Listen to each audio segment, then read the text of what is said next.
People love throwing the word piracy around whenever emulation comes up, like that alone ends the discussion. It doesn't. Not when so much of gaming history is only still around because regular people refuse to let it vanish. That's the part that gets me. These companies love to act protective of their legacy right up until preserving that legacy requires actual effort. For years, they'll let old games rot in limbo. No re-release, no port, no collection, no backward compatibility, no modern storefront release. Nothing. Entire chunks of their own history get left on dead hardware, locked to aging discs and cartridges, trapped behind regional barriers, or buried under expired licenses and corporate apathy. Then, the moment nostalgia looks profitable again, they dig one or two titles back up and expect everybody to clap because they finally remembered their back catalog exists. Meanwhile, the real work has been done by enthusiasts, emulation developers, ROM dumpers, archivists, fan translators, modders, people preserving prototypes, restoring cut content, documenting hardware, fixing broken versions, and keeping obscure releases from disappearing completely. The people doing that work are the reason older games are still playable, still discussable, still part of the conversation. Because a game isn't alive just because some corporation still has the paperwork. It stays alive when people can still access it. And here's the part that people really like to dance around. Who exactly suffers when I emulate some obscure mid-90s platformer, or a late 80s JRPG that never got remade, remastered, re-released, or translated officially? Not the publisher. They're not selling it. Not the developer. They're not seeing a dime either way. Not the rights holder. There's no active product for me to buy. So who's left? Resellers, auction flippers, flea market vendors, convention hustlers, retro shops charging current market value for plastic older than some of the people buying it. That's the crowd I'm apparently supposed to weep for. The poor unfortunate souls who might not get to squeeze a few $100 out of somebody desperate enough to want a legal copy of a game the original owner couldn't be bothered to keep in circulation. Forgive me if my heart doesn't exactly break for them. Buying secondhand off eBay or from some glass case at a convention doesn't support the original creators in most cases anyway.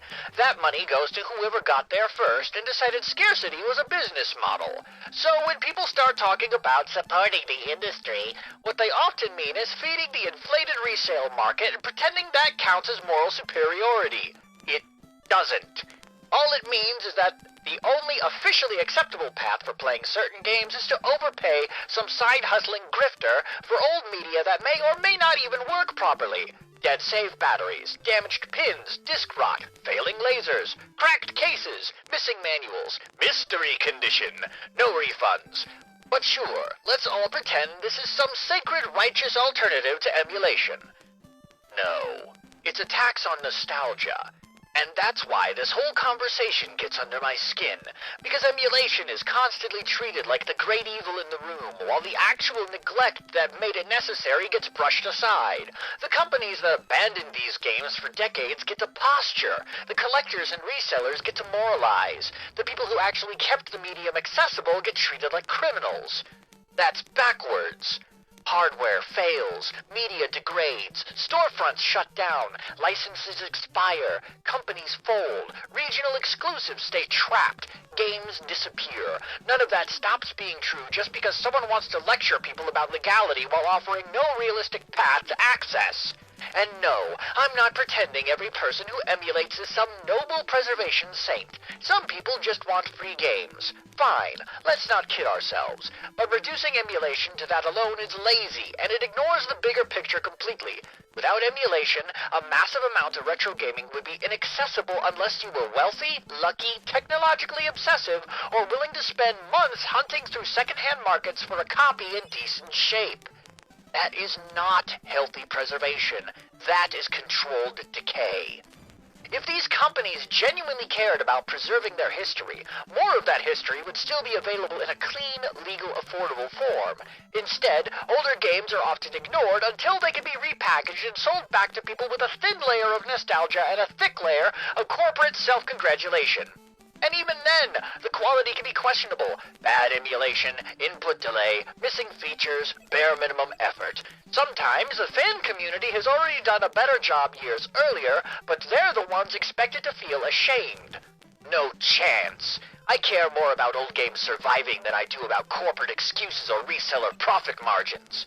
Retro gaming is still alive because people kept it alive, because fans archived what companies abandoned, because communities preserved what publishers ignored, because emulation made it possible to study, revisit, and share games that would otherwise be trapped behind failing hardware and an inflated aftermarket price.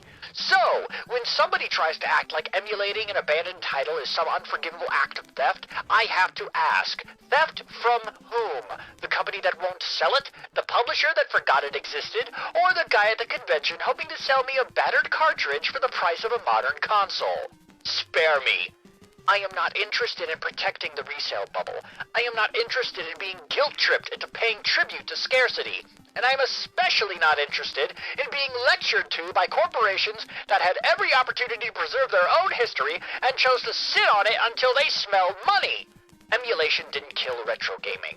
Neglect almost did. Emulation is one of the main reasons it survived. And if that makes some legal department grumble or some retro reseller miss out on a bloated payday, I promise you, I'll somehow find the strength to live with that.